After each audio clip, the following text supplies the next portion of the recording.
Good afternoon, ladies and gentlemen. Thanks for joining Equinox Television. We are live from Cameroon's economic capital city, Douala.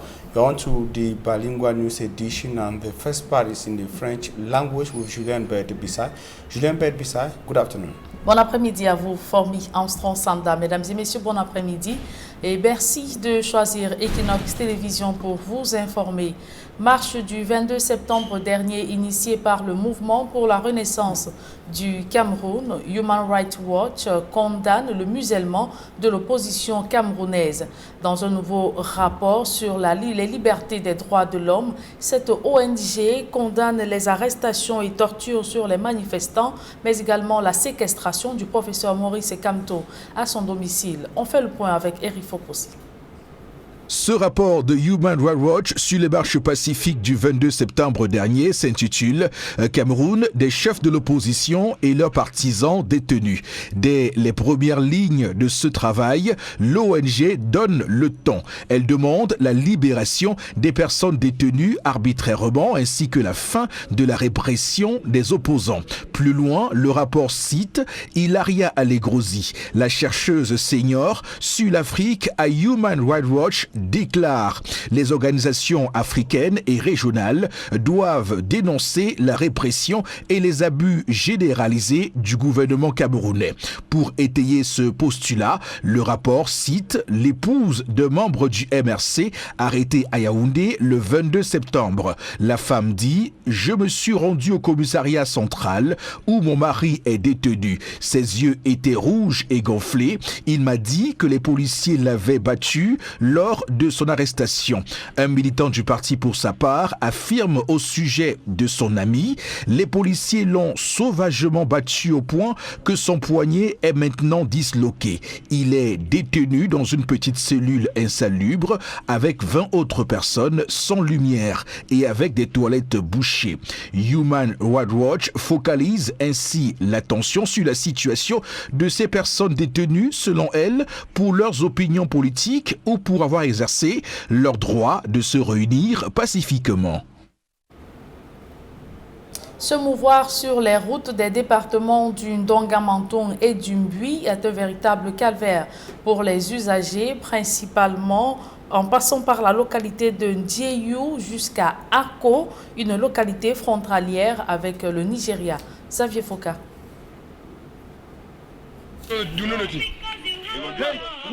Ce camion qui a les 4 roues en l'air et ayant déversé tout le contenu de sa cargaison sur cette route, dans la localité d'Ndjéyou, est l'un des exemples de souffrance endurée au quotidien par les usagers de cette route qui relie les départements du Ndonga-Menton et du Mbui, dans la région du nord-ouest Cameroun. Depuis 1988, il n'y a pas de route ici. En dehors de la crise, l'un des problèmes majeurs ici, c'est le mauvais état des routes. Les voitures tombent ici plusieurs fois par jour. Nous payons et des gens creusent avec les mains. En cas d'accident comme c'est le cas ce jour, les usagers se battent comme ils peuvent, pendant que les autres véhicules sont obligés de faire la queue, qui parfois peut durer plusieurs jours, alors que cette route permet de desservir la localité de Ako, frontalière avec le Nigeria voisin. Nous avons tout essayé en vain. Tous les jours, nous creusons à main nue sans succès. Impuissants face à cette situation, ces usagers appellent le gouvernement à leur venir en aide. Que le gouvernement nous aide à réhabiliter cette route. C'est une route frontalière et elle fera du bien à tous. Cette route dessert plusieurs villages jusqu'au Nigeria. L'état de cette route, ici à Ndjéyou, est sensiblement le même dans plusieurs autres localités et coins du pays. La perpétuation du phénomène d'enfants sans acte de naissance préoccupe les autorités à l'extrême nord Cameroun. Cette région est classée dernière avec 42% d'enregistrement des naissances. À titre illustratif, sur 400 000 enfants en situation irrégulière, 378 000 élèves au cours moyen 2 n'ont pu présenter le certificat d'études primaires faute d'acte de naissance. On voit tout cela avec Amadou Daïrou et Jean-Paul Chugnat. Sur près de 400 000 enfants sans acte de naissance dans la région de l'extrême nord Cameroun, 378 762 élèves n'ont pu composer l'examen du certificat d'études primaires en fin d'année scolaire 2019-2020, révèle une étude du Bureau national de l'état civil, le BUNEC. Et d'année en année, le phénomène prend de l'ampleur avec l'arrivée en masse des milliers d'élèves des classes intermédiaires pour le cours moyen 2. Le préfet du Diamaré n'en revient toujours pas pour avoir lui-même vécu de ses propres yeux la triste réalité dans plusieurs localités de son territoire de commandement. Ce que nous avons vu à Gazawa l'année passée avec le gouverneur, c'était pas bien. Il n'y a pas de raison que vous faites un enfant le jour de la naissance jusqu'à son entrée au CM2. Ça doit quand même faire pour les plus intelligents 10 ans, non? Oui, on présente le concours d'entrée en 6e à 10 ans. Et pendant 10 ans, vous n'avez pas pu faire de naissance. Débattu en réunion du comité de coordination administrative et de maintien de l'ordre, le préfet Jean-Marc Ekwambarga interpelle les parents, les élus locaux et toute la chaîne de l'état civil à prendre leurs responsabilités pour l'année scolaire 2020-2021, débarrassés d'élèves sans acte de naissance. Si nous trouvons un bon consensus, nous devrons sensibiliser les parents et à la fois les chefs de quartier qui seront les responsables à connaître qui a fait un enfant dans son foyer et il doit l'appeler à aller déclarer la naissance au niveau de la mairie. Monsieur le préfet, vraiment vous êtes venu à un très bon moment pour trouver une bonne solution. Nous devons prendre des dispositions, chacun à son niveau, afin que cette année-ci, qu'il n'y ait plus d'enfants au CM2 qui présentent le concours d'entrée en 6e ou le 7 sans acte de naissance. Que les directeurs d'école des classes de CM2 nous envoient la liste de tous les élèves. Nous allons saisir les mairies, nous allons saisir la justice pour qu'on leur établisse des actes de naissance.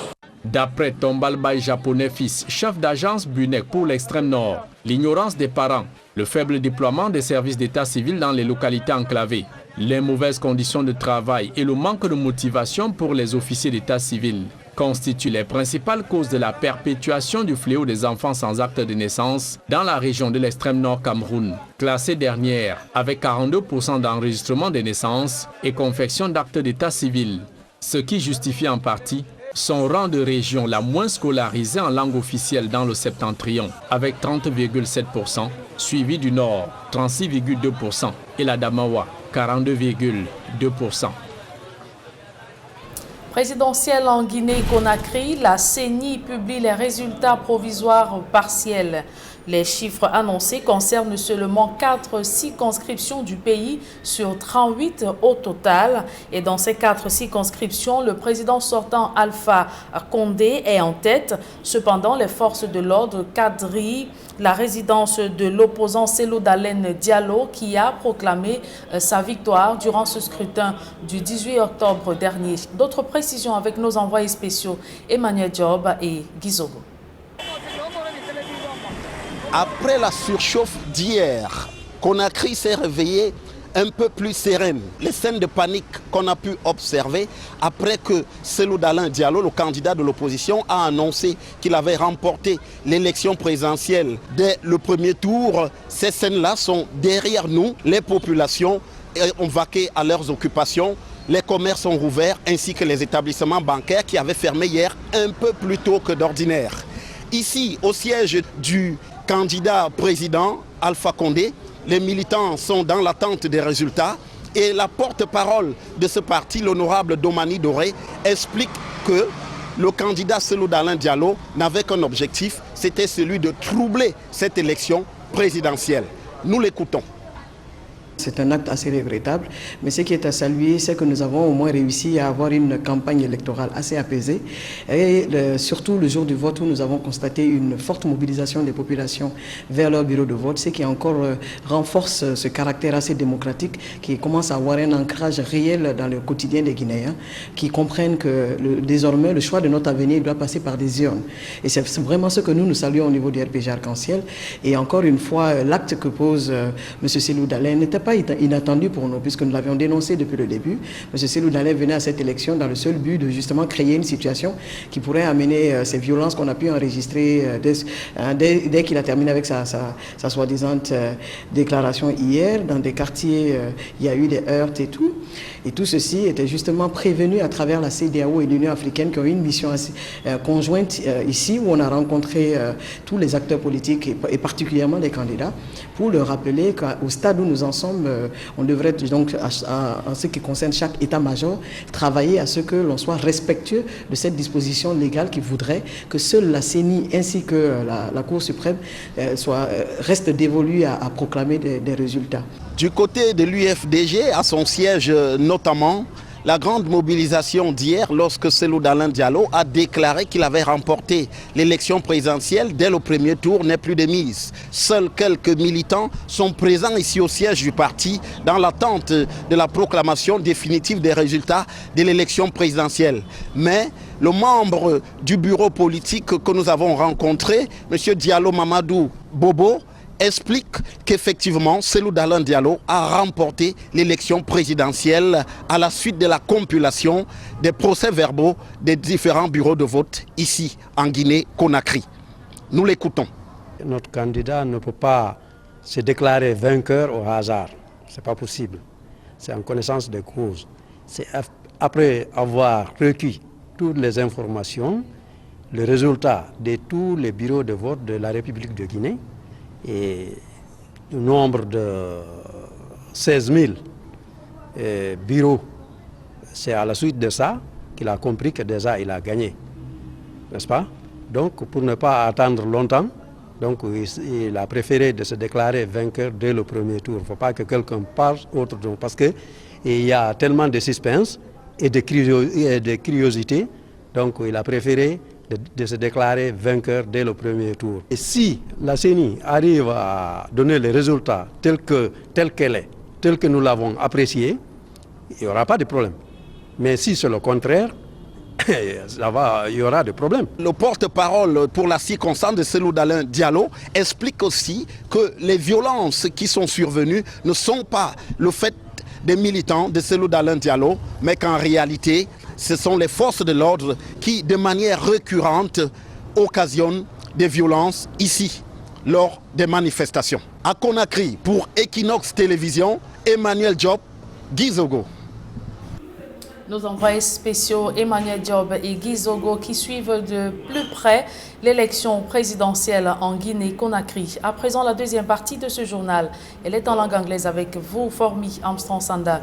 Good day once again. Good day once again, Julien Bert Bissay. Good day once again, ladies and gentlemen. Thanks for joining us in the second segment of news in the English language.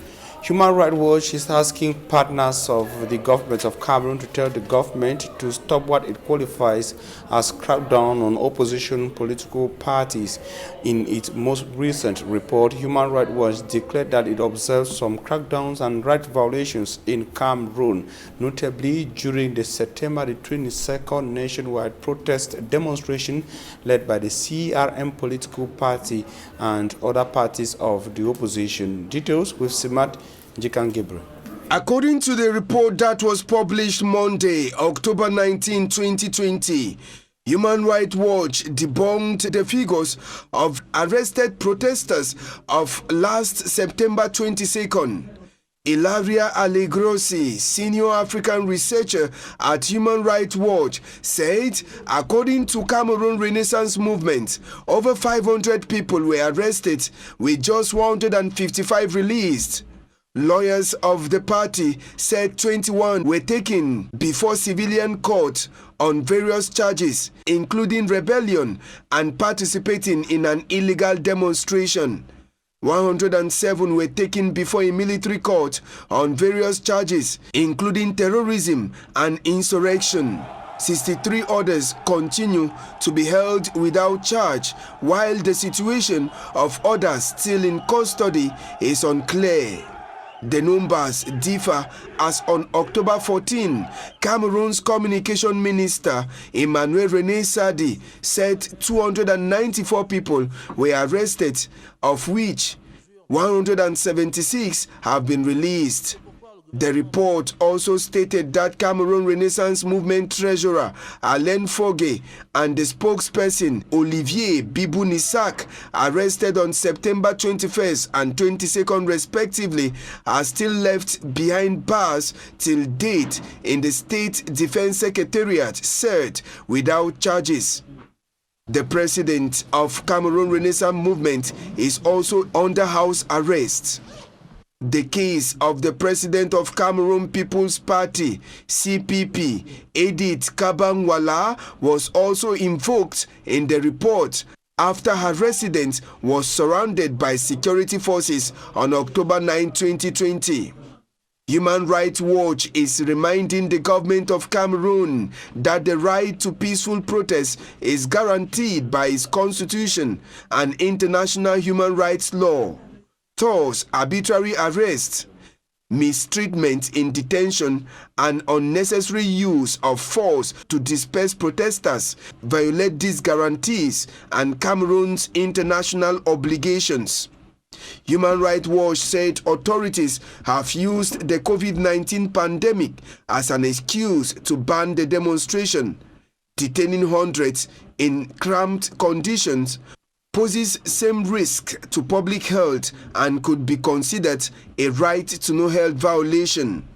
Human Rights Watch is now calling on African Union Commission on Human and People's Rights, Economic Community of Central African States, and Cameroon's other regional and international partners to publicly denounce the crackdown on Cameroon's opposition political parties. Human Rights Watch is now urging these groups to press the Cameroon government to hold to account those responsible for violations of rights to assembly, to liberty, and to freedom from inhumane and degrading treatment. This is coming at a time that the AU's 2020 theme is silencing the gun. The Bishop of Kumbu and Christians of the 9 parishes that make up the Diocese of Kumbu of the Bamenda Ecclesiastical Province of the Roman Catholic Church in Cameroon took to the streets of Kumbu yesterday to press for a return to peace and normalcy in the northwest and southwest regions of Cameroon. Bishop George Nko, Bishop of Kumbu, in the course of the street walk, called for an end to violence, killings, and destruction. This was during activities of the month of Rosary. The Christians later converged on the cathedral in Kumbu and prayed for peace to return in Cameroon, especially in the northwest and southwest regions of Cameroon. As indicated earlier, it should be recalled that the Christians came up from the 9 parishes that make up the Diocese of Kumbu of the Bamenda Ecclesiastical Province of the Roman Catholic Church in Cameroon. And we stay in the northwest region, where the principal of Government Bilingual High School at Tiala in the Bamenda 3 subdivision says the Francophone section of his school, wherein some 30 students were recently abducted by men of the underworld, is facing challenges and might just go down and never to stand again. The principal, while speaking to Innocent Aze, indicated that they are, however, determined to keeping the security measures so far taken to protect learners in Government Bilingual High School at Tiala. Details in his report. The Francophone section of Government's Bilingual High School at Selankwen, Bamenda 3 subdivision, is at the verge of disappearing due to the Anglophone crisis that left close to 30 students kidnapped by armed men. We went through a lot of challenges, security challenges. Exactly 25 students were kidnapped between September 2018, when I took over, and November 2019, when the last group of kidnapped took place. Amongst these 25, one was hurt. The rest were not hurt, but they were psychologically battered while in captivity. However, as of today, all the 25 students have been released, not without ransom, but thank God we didn't register any loss of life. This wave weakened the rules of the establishment. This school was a school that had an enrollment of above 3,000 before the advent of the crisis. Well, for the last 2 years, we have hardly had up to 800. In actual fact, the Francophone section of the school has really been hard hit. This year, all the students who passed, unfortunately, went to the other regions. So this year, we didn't have any student in the examination class of the Francophone section.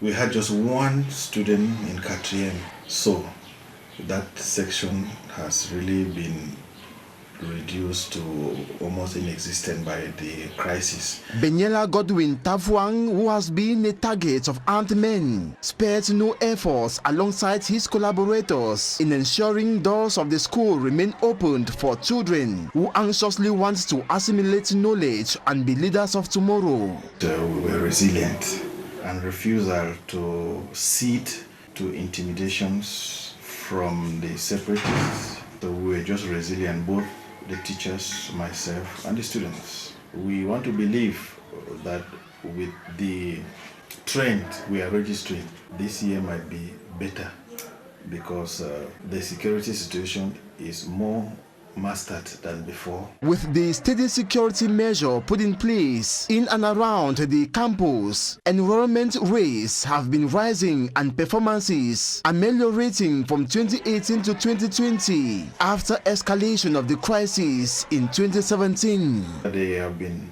net progression, and the progression in performance is as a result of the fact that the security situation is being masterminded, is being contained by the forces of law and order. The reason for this high level of rate of performance. With the growing number of students this academic year and the stiff security disposition taken, the Francophone section is expected to recover from its shock. At the start of this school year, there is some green light, there is some good news coming from that section because some of the Francophone students are coming back.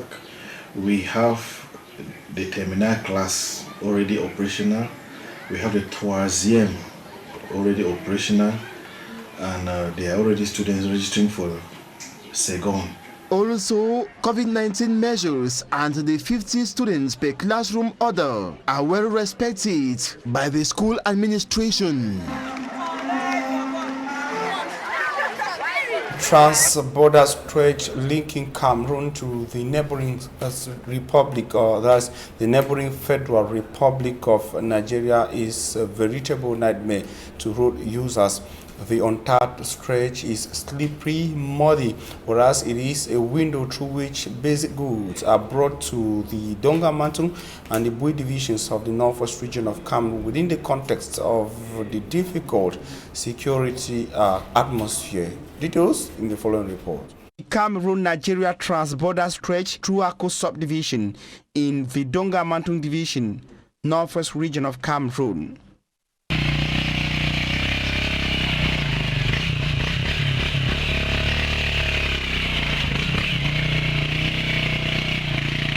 Untarred, muddy, slippery and full of potholes, the 50-kilometer stretch that links Ako to the divisional chief town is a veritable nightmare to users.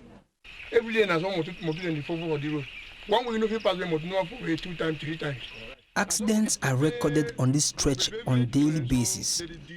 Look at the number of vehicles that have fallen just today. Look at the number lined up there. None of the vehicles is sure to get to its destination today. Sometimes, we are obliged to pay villagers to be able to push our vehicles. Those transported to hospitals and schools spend days on the way. We just want the government to find a temporary solution. People in this village suffer a lot. Balance the place where we don't overbad for the road because people in the village this side over suffer. The 50-kilometer stretch, initially done in 1 day, is now covered in over 3 days. We don't try our best. We don't try our best. You no go. We have done what we can to save the situation, but to no avail. We used stones, but the road is still bad. We have spent 4 days on the road just to leave Ako for Jeju. We have come across several accidents along the road. It's so difficult.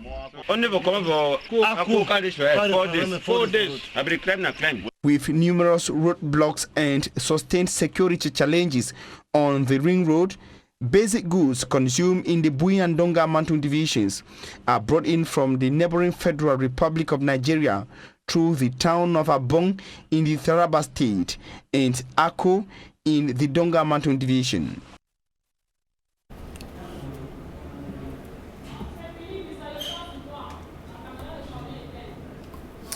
Voilà, mesdames et messieurs, c'est avec cet élément que nous mettons un terme à cette édition bilingue du journal. Merci de l'avoir suivi. Ne ratez pas votre programme quotidien santé avec Flavien Volondongo et toute son équipe.